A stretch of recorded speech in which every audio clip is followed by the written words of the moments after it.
Hi, World Briefing readers and fans. Here I am in Tarashchenko Park in central Odesa.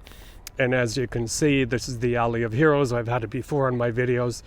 I just thought I'd do a short video to supplement what's already written in World Briefing. I just had a little chat with the owner of a bakery. And trust me, these guys are heroes.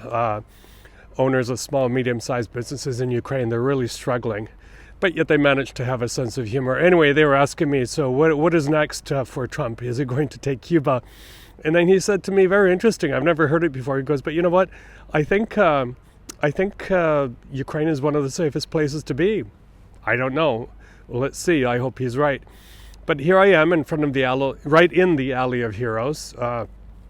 Like a lot of places in Ukraine, where there are memorials for fallen soldiers, they've grown substantially, indicating the losses on the Ukrainian side.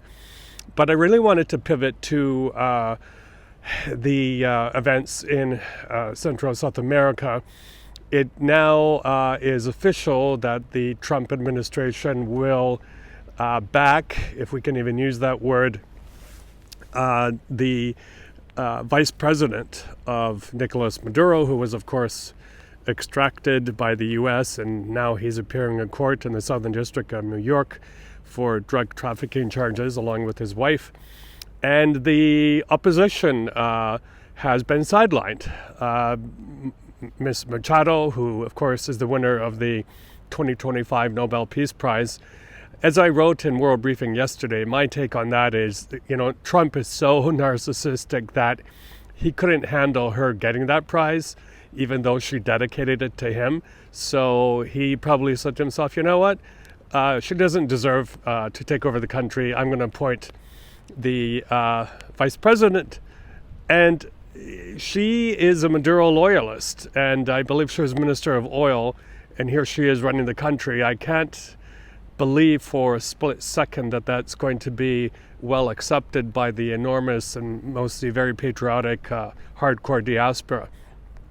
But that's what it looks like is going to happen. I don't know whether there'll be a transition down the road to these democratically elected officials who were not installed into power because of vote fixing by Maduro.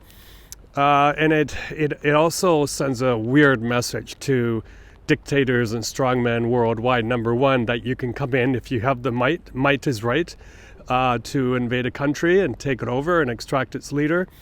And secondly, let's remember that Maduro and his vice president and their circle were allies of Russia, of China. Maybe there's some brilliant strategy here to pull them away from that vector. But there was even a rumor in the first few hours after Maduro was extracted that she was on her way to Russia.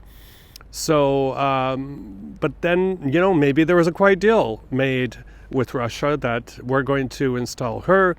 And again, as I wrote in World Briefing yesterday, the world all of a sudden looks very divided into hemispheres. So Mr. Trump very, very much concentrating on his hemisphere.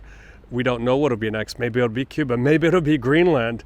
And also he's created some very, very potential sinkholes for Canada, for the Canadian economy. If the United States does get the Venezuelan oil industry back on its feet, it produces the heavy crude that is not unsimilar to what is imported by the U.S. from Canada. It'll really give the Alberta economy the hard time and also punch a hole into Canadian finances. But that's further down the road, very much speculatory. And then, in terms of where I am right now, Eastern Europe, Central and Eastern Europe, perhaps the Trumpster circle has decided that's going to be Putin's sphere of influence. And then over at Asia Pacific, Xi Jinping, China, Greater China area, and so on. If I were Taiwanese right now, I would not be sleeping easy because this could all spark Xi Jinping to recalculate his timetable for quote-unquote reunification of Taiwan with the mainland.